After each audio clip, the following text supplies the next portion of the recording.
ये बार बार संशोधन के नाम पर किसानों को भ्रमित कर रहे हैं और अब तक 6 बार तक हमने ये संशोधन कर दिया, हमने वो संशोधन कर दिया, जबकि किसान संशोधन नहीं चाहता है। पूरी तरह से तीनों बिलों को समाप्त करना चाहता है, खत्म करना चाहता है और तीनों बिलों को बिल्कुल एकदम नेस्तनाबूद चाहता है। ये है कारण, और ये आज भी यही करेंगे। संशोधन की बात मुझे तो नहीं लगता कि ये लोग कर पाएंगे। और किसान जो है इस बात पर अड़ा है कि ये बिल खत्म हो, और सरकार इस बात पर अड़ी है कि हम वापस नहीं लेंगे, हम संशोधन करेंगे। अरे भाई, संशोधन क्यों करोगे? वापस लो।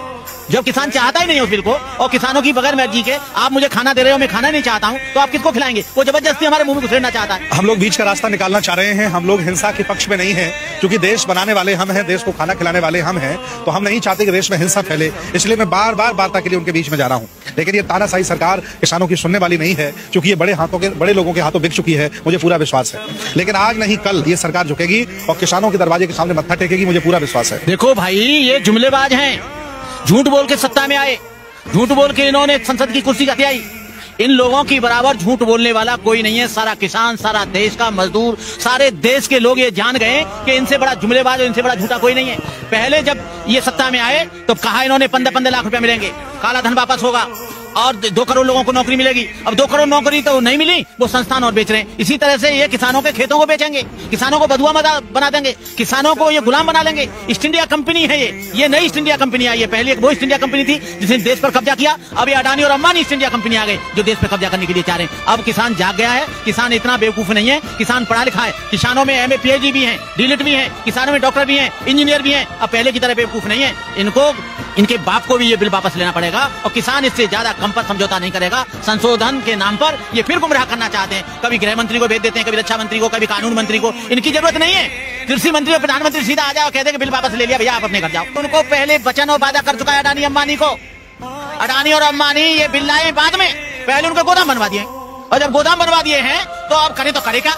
गले में हड्डी ऐसी फंसी है, यदि वापस लेते हैं तो दोनों पूंजीपति घराने नाराज, और नहीं वापस लेते हैं तो इधर किसान नाराज। अब उसको कोई रास्ता दिखाई नहीं दे रहा है। इसने तो ये सोचा था कि किसान बेवकूफ है, मान जाएगा, और किसान तो ऐसा है कि उसको कैसे भी भरमा दो। लेकिन किसान जब उठ खड़ा हुआ, 3 महीने से पंजाब में आंदोलन चला, अब उत्तर प्रदेश में आंदोलन चल रहा है, मध्य प्रदेश में आंदोलन चल रहा है, बिहार में आंदोलन चल रहा है, हरियाणा में आंदोलन चल रहा है। पूरे जब देश के किसान जाग गए तब इनको पता लगा कि मैंने तो बेकार इनके गोदाम बनवा दिए। अब गोदाम बना दिए उनके अरबों रुपए के, तो अब क्या करेंगे कि यदि ये वापस बिल लेता है तो इसको रुपया नहीं देंगे वो इलेक्शन लड़ने के लिए, और रुपया नहीं देंगे तो सत्ता में कैसे आएंगे? तो ये चक्कर है। सुना, अभी EVM खत्म हो जाए, ये कल सत्ता में से हट जाएंगे, दूसरे लोग आ जाएंगे। ये EVM भी बड़ा खतरनाक है, यही बच्चा देता है राजनीति का, यही कुर्सी और MP पैदा करता है, कोई वोट इनको नहीं देता है। तो ये कारण है भैया, क्या करें? अब फंस गए ये चक्कर में। ये जो बिल ला रहा है इसे कौन कह रहा है? तू बिल्ला? नहीं, मैं पूछ रहा हूँ, किसने कहा? जबरदस्ती बिल पे ले जा रहा है। हम ले नहीं रहे बिल, हम बिल पास कर रहे हैं कि ये बीजेपी गवर्नमेंट बदलनी चाहिए। क्या हट जाएंगे ये लोग? हम कह रहे हैं हम प्रधानमंत्री नहीं मानते तुझे, तू हट जाएगा? जबरदस्ती किसानों का मामला है, बिल तू ला रहा है, तू काय को ला रहा है भाई?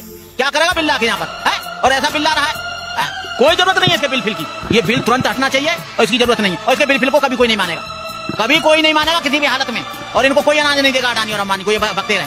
हम लोग किसी भी तरह से हिंसा नहीं चाहते हैं। ये देश बनाया हमने, देश को खिलाया हमने, और देश पर शीर्ष पर पहुंचाया हमने। किसान ही देश में IAS PCS जज देता है, बॉर्डर पर लड़ने के लिए सैनिक देता है। इसलिए किसान हिंसा नहीं चाह रहा है। किसान कह रहा है कि भाई शांति से सरकार मान जाओ और बिल वापस कर लो, इतनी सी बात है। वो लोग पता नहीं क्यों प्रेस्टीज इशू बना के बैठे हुए हैं। देखिए, 3 बिल हैं, तीनों को हमने पढ़ा हुआ है। हमारी जितनी भी पुरातन मंडियां हैं, उन मंडियों के सामने अडानी अंबानी मंडी बनाएगा और थोड़ा महंगा खरीद लेगा, लेकिन तब तक हमारी पुरानी मंडी खत्म हो जाएगी। ये किसानों के हित में नहीं है, किसानों का नुकसान करने वाला है। आज तक वैसी नहीं, कॉन्ट्रैक्ट फार्मिंग ये ला रहे हैं। छोटे छोटे जमीन वाले बेचारे सब मजदूर हो जाएंगे। हमारी खेत का टमाटर ही हमको 500 रुपए किलो बेचेंगे, हमारे खेत की मटर ही हमें 200 रुपए किलो बेचेंगे। हमें नहीं चाहिए ना। ये कृषि को ही उद्योग क्यों नहीं बना देते? तो 10 बीघा वाला भी उद्योग हो जाएगा, 100 बीघा वाला भी उद्योगपति हो जाएगा। और तीसरा ये करना चाह रहे हैं, इन्होंने लिमिट खत्म कर दी है। इतने बड़े बड़े पैसे वाले हैं, कोरोना में पूरा देश हार गया, लेकिन अडानी अंबानी बढ़ते चले जा रहे हैं। ये सब लोग जान गए ना।